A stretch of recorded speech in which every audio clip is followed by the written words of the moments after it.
Hey guys, welcome back to Let's Play XCOM Enemy Unknown. So right now we're in an awkward situation because, if we look at our soldiers here, pretty much everybody is wounded.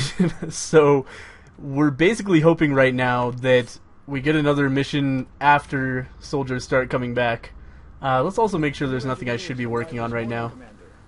We're always glad to have more help down here. Yeah, we have a satellite made. Let's look at my hangar really quickly. I just want to make sure that, because it's been a while since I played, I want to make sure I'm not missing anything important. Might be a good idea.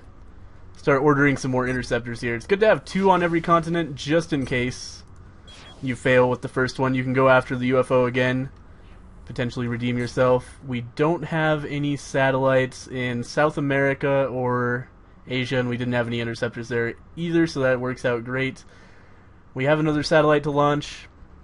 We'll probably launch it in China, but first off, how long until the next council report? 16 days. Alright, sorry for that quick recap. Just want to make sure I'm not missing anything. Let's start scanning. So we've got alien containment made. That's excellent. Don't think I want to build anything else, but let's make sure. I could build a foundry pretty soon, but probably a better idea, actually, to work on a thermo generator right now, though. Maybe. Oh, I could make a satellite nexus right now? What is going on here? What day is it? 14 days till the council report. You know what? We might as well get started on building a satellite nexus so that next month we can start launching satellites. So let's do that. And then... So after we get the satellite nexus up, we'll probably want to make one more uplink, maybe, depending on how many countries we have left. We just want to get a satellite in every country as our end game here. But how long is that going to take? Sorry, 21 days? It takes 20 days to make a satellite, so we might as well... Can we sell anything? We don't need these power sources very soon. We'll want to, after we start getting plasma weapons, we'll want to research a power source so that we can then research Illyrium, so that we can then make Titan armor, but that's really the first time it's going to be important for us. With our 2 thermo generators, I don't think an Illyrium generator is going to be important, maybe ever in this playthrough, but it's certainly not soon anyway. Not before our economy is really sorted out. So let's sell those, and see how close we are to building, see how many satellites we can make on that. Let's put it that way. You can make 3, and it would take, it would only take 5 corpses to make another one, so let's try to do that. We don't need this many, we need way less than man corpses. We only need 4 of those, so let's do that. And that almost puts us into a realm where we can do another satellite. Alright, so let's build some more satellites here. We're just gonna spam these. We're basically okay as far as other stuff, and the council report's coming in pretty soon. So those satellites will be ready to go up pretty soon. And that's a good situation. Beam weapons is done. Oh, should have saved some money for beam weapons. To be perfectly honest, I forgot about that. Okay, next thing we are going to research is going to be precision lasers, so we can also make laser sniper rifles next. And okay, we have much larger than anything we previously encountered. Alright, we'll probably be able to take this thing down with dodge and aim things. So it's going to cost us a few corpses, but I think it's worth it. We can take down a large UFO, that's a good stuff for us, lots of good stuff. We don't have a dodge matrix? What the hell? That's terrible. Okay, well, see what you can do. We don't seem to be missing much. There's no real point in the aim matrix. Come on, do it, do it, do it. You can do it. Yes! Oh man, that was so lucky. Alright, I need to work out why we have no dodge matrices, because that is just... I haven't done the floater autopsy yet, that's why. That's kind of retarded. Okay, let's go to research here and actually change it to a floater autopsy so we can start making those. That's really important. I can't believe I haven't done that yet. Alright, and let's... In the meantime, luckily we got this UFO down, so it didn't hurt us that time, but I certainly would have used a dodge matrix if I had had one. We do have a few rookies with us, but also too many low levels. We do have Medicio, the, what was this guy? The Chinese medkit user. and 3 rookies, so that will give us another 3 like potentially competent squad members if we get through this alive. Should everybody really have a let's put some scopes on our better guys. Oh, we need arc throwers as well, so we'll put those on noobs. Since you already have a rocket, I think you should have a scope, absolutely. And then 2 rookies can take arc throwers. Because arc thrower, you kind of have to put the guy into a dangerous situation to use it effectively. So, you know, you don't necessarily want to put your best units in charge of an arc thrower. Obviously, they'll have a higher success rate of catching aliens just because they won't die on their way. But if things go wrong with the arc thrower, like you often have, your best chance possible is going to be like a 90% to capture the alien, and I've missed those multiple times. And if you miss an arc thrower shot, you don't want to have a good unit just sitting there waiting to eat a shot in the face. So what's the most important thing that I would like to capture? A muton, if at all possible. Sorry, I should be skipping this. Wow, this is a big ship to be fighting this early. I'm actually kind of surprised about that. Strike 1 is free to engage hostile targets at the crash site. It's a little bit scary, actually, but I'm sure we'll be fine. We only have 3 rookies with us. What could go wrong? So let's be very, very cautious about approaching this ship. Who knows what's on board? But needless to say, this is going to be a long and difficult battle. I think this is probably going to be the whole episode right here. This is not going to be like a 5-minute happy-go-lucky mission. This is going to be a hard-fought struggle. No snipers might actually be a blessing in disguise given the layout here. I think a sniper would have trouble within this ship. So it might be good that we have a bunch of people with assault rifles here.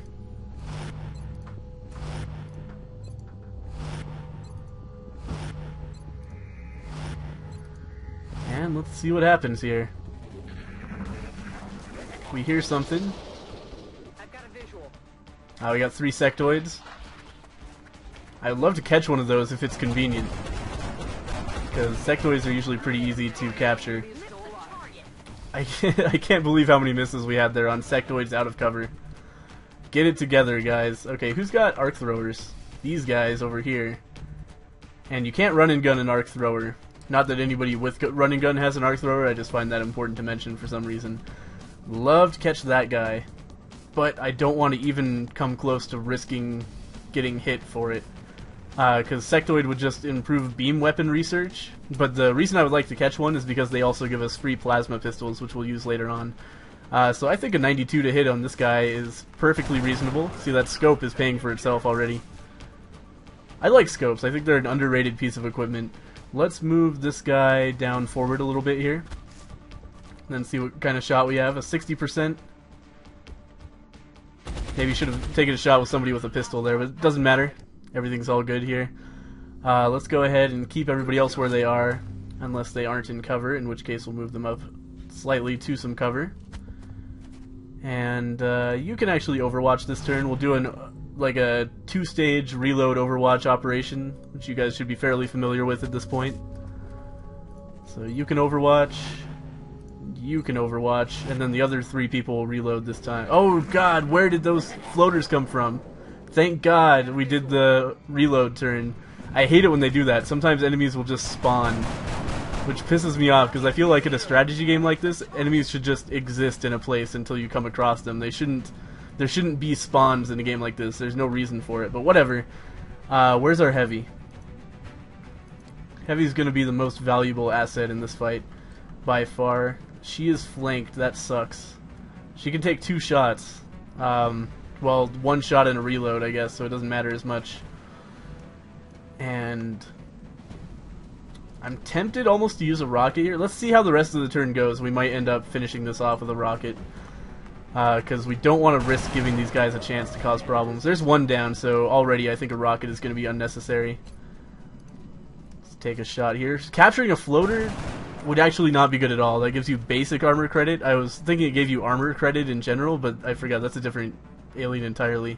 So we don't, there's no reason to want to capture one of these, but could be useful. Though, if we could just get somebody, okay, this guy can take a shot at arc throwing. And if he fucks it up, somebody else can just pick up the slack for him. Excellent. Alright. So that's a free light plasma rifle for us, as well as story beat that's kind of important, as well as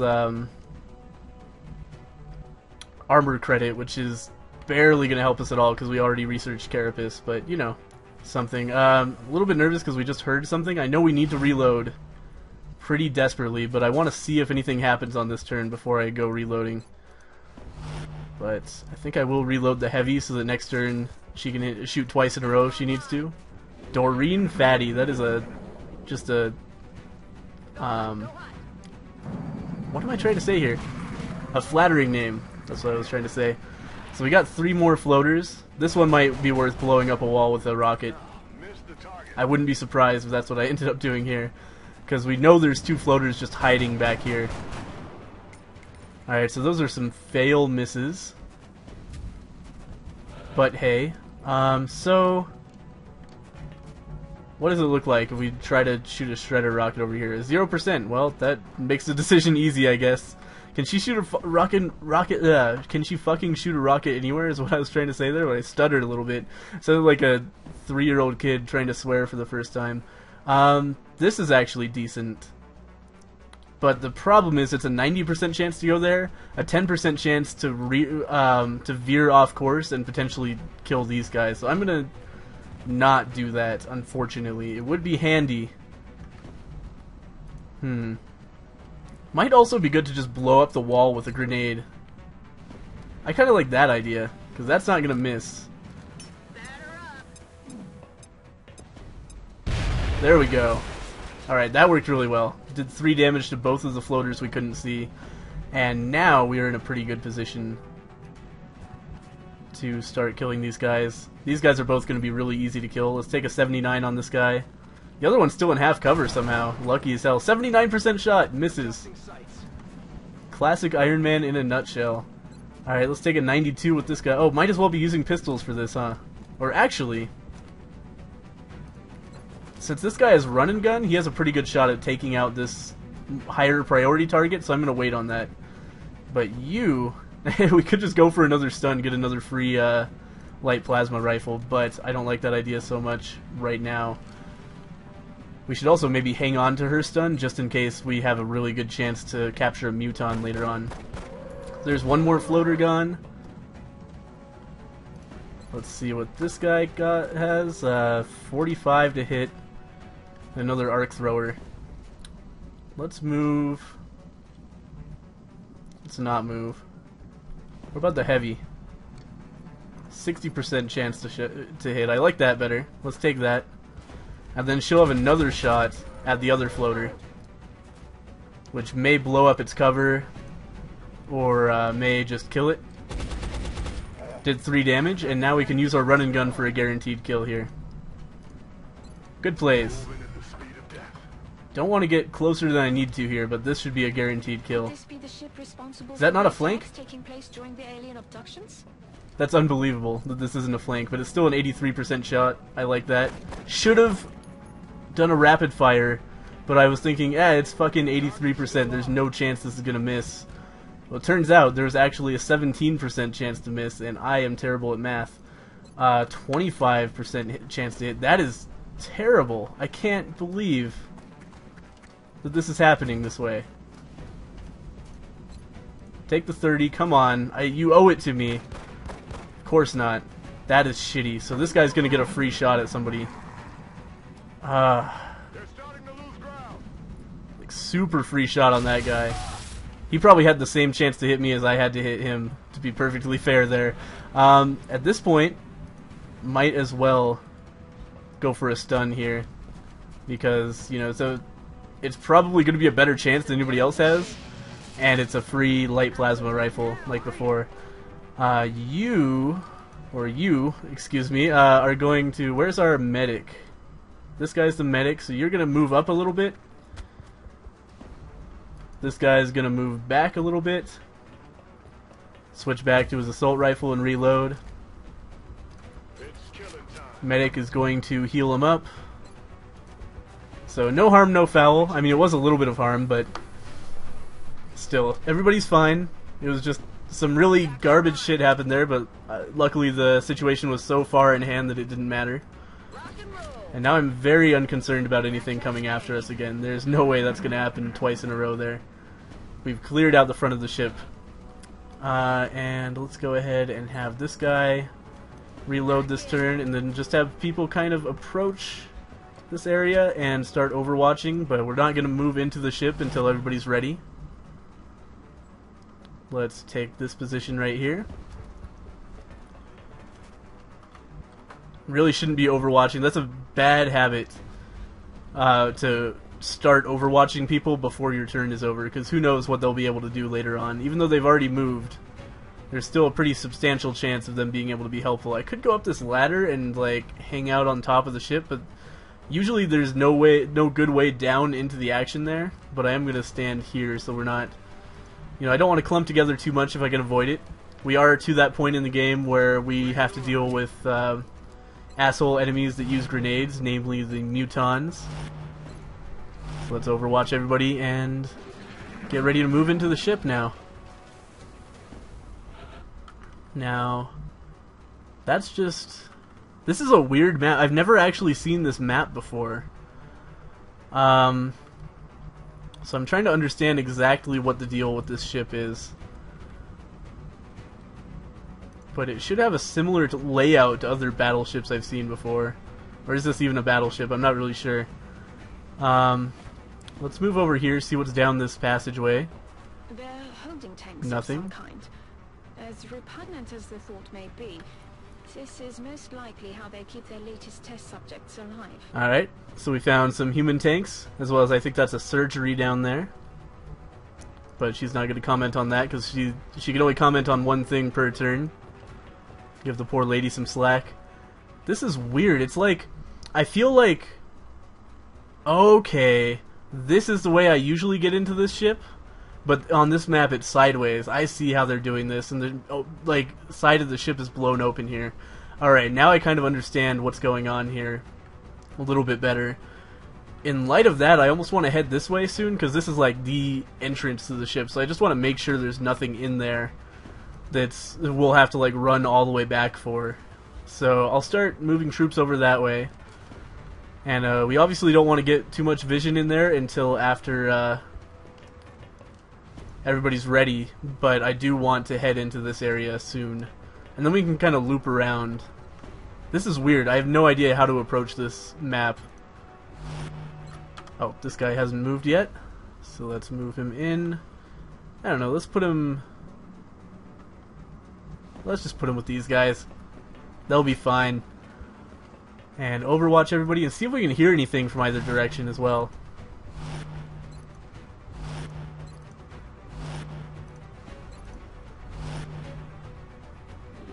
So what is going on here? We do hear something from the opposite direction. I really do just want to peek in there first. But I don't know, maybe... I'm just going to have this guy peek. What is that? I think that's a fire with poorly done lighting effects for whatever reason. But it looks like we're clear over here. I think that's... Where's the end of the map? End of the map's over here. Yeah, you know what? Let's just start moving the other way. I think we'll be fine. But now that I've moved that guy over here, let's start building up a defensive lineup here. But not act upon it yet. I'm going to put this guy down here. You guys can stay exactly where you are. You can move up.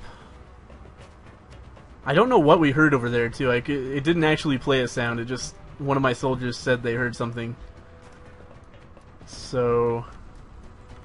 That's a little bit weird. And this guy can just dash back into the fray here. And let's overwatch on this turn, and then next turn we can start making some progress over on this side of the ship.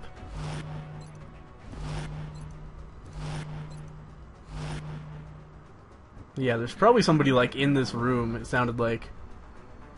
Or maybe over there. Alright, so first things first, let's open this door. We can see nothing in here. So we can start sort of, I want to take like a two-flank approach here. I have a feeling we've got enemies maybe in this room here. So I want to start sending people over this way and over that way. So let's do that. Okay.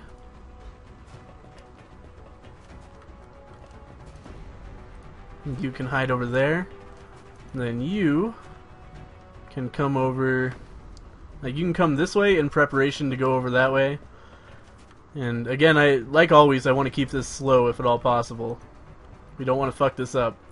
So I have this guy over here, get some vision in there, and this third guy can just kind of bring up the flank again, or bring up the rear, I should say, by dashing.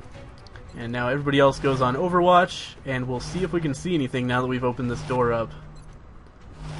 Because there could be something maybe like hiding on this side of the room over there as well. Who knows? Alright, so I think first thing we're going to do is start sending people over this way to get some vision on the upper area up here. Doesn't look like there's anything, so we're probably safe to start just moving up to advance on this door, because I don't think, unless there's something hiding over here, but that would be a weird place for spawns. That usually doesn't happen. But I'm acting on my assumption that we're fairly safe here. I'm going to stop using cover so fastidiously to get people up in this area. Doesn't matter if they're not in cover so much, because enemies aren't going to have a chance to shoot at us until they've discovered us. And if they happen across us, they'll eat a bunch of Overwatch, and then we'll have a turn to prepare for them. So it shouldn't be a big deal if our guys are out of cover. It's much more important to have them all in Overwatch at all times, and also be moving toward our goal at a reasonable clip here, because we're in a fairly safe location. So let's just Overwatch everybody, see what happens. We'll probably, I expect, continue to hear sounds coming from beyond that door back there.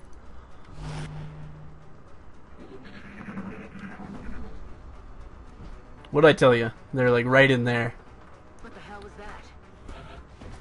So that's probably going to be our outsider, in fact. I wonder what happens.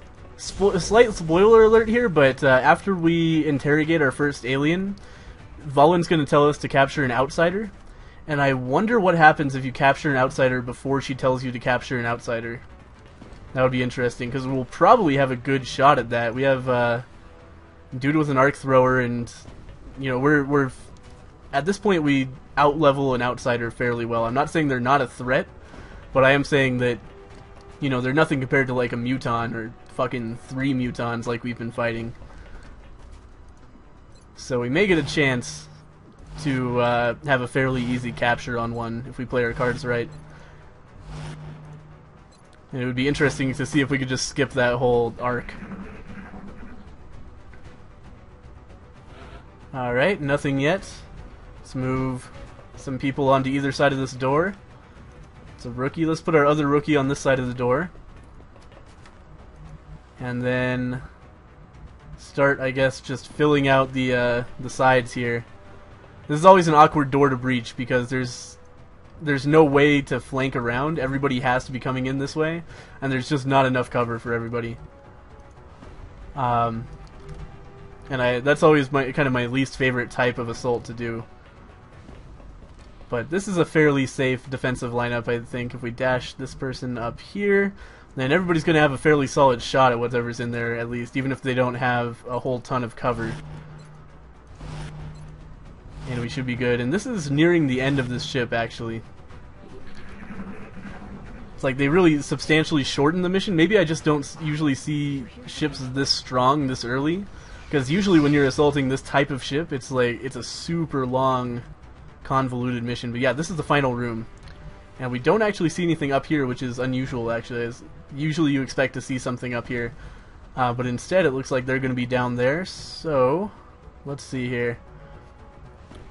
Let's get people. I don't want to get any vision on anything if I can help it. I just want to get everybody so that next turn they can really effectively move forward into cover up here, because right now they just barely can't make it. So let's just start filling in here.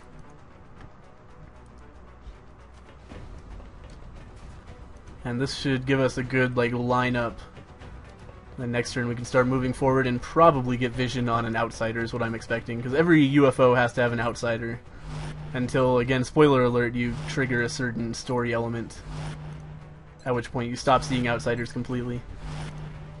So this is good. We'll see if they come to us, potentially. That would be the best, but I think it's unlikely. Yeah, outsiders especially, they have to form themselves out of crystal or whatever. Let's get... Who is the best to move forward? I'm thinking the rookie with the stun, which is this one. Alright, yeah. So you come forward here. There it is. And now, depending on what this guy does... Oh, wow.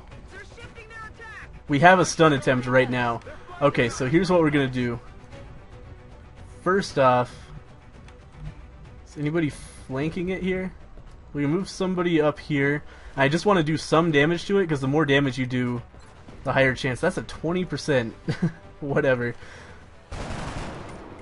But it should die this turn. There's no chance. Like, I have units that are able to kill this thing this turn, no problem. So we're just taking shots with rookies here, trying to damage it but not kill it. Okay. Miss the target.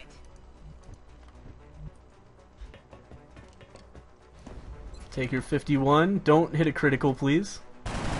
Damn it. Come on. Okay, maybe we won't be able to kill it this turn, because apparently every single fucking person is going to miss here. But we can... Okay, that's our backup plan. The heavy can get in there. Or actually, no, our backup plan is the assault. Our heavy's going to shoot. Heavy could kill it in one hit. If that happens, oh well. 50% critical. Okay, that's dangerous. That's pretty much a guaranteed kill there. So let's take a shot with the assault. I don't want to crit, but I want to hit. Wow. Okay, let's see what happens with the heavy, and then we can either tase it or finish it off. I should have just tried to tase. Oh, perfect. Okay, this should be an 80% to hit. I'm kind of shocked that it's not dead yet, but for once that's working in our favor. Now watch this fail. Nope, it worked. Alright, Valen seems happy about it, even though she doesn't know she wanted that yet. And that was a really good mission. I think one person took a little bit of damage. Again, surprised how well this run is turning around. I think it's just the early game is super unbalanced in XCOM, or maybe I'm just really good, like, not to toot my own horn, but maybe I'm good at the strategy element of getting my troops. You know, oh shit, I just realized I accidentally skipped the... You know what? Like, if you're watching this, hopefully you don't want to watch cutscenes, because I'm so terrible at not skipping them. I'm sorry. An alien back alive provides us with a much better understanding of their physiology. Impressive work indeed. Preparations in the containment facility are well underway. Alright, so she is very excited about this, basically because they looked at the... Or maybe that cutscene was just they were happy they had the outsider shard and they didn't say anything about it. But basically when you stun the outsider, it turns back into a crystal.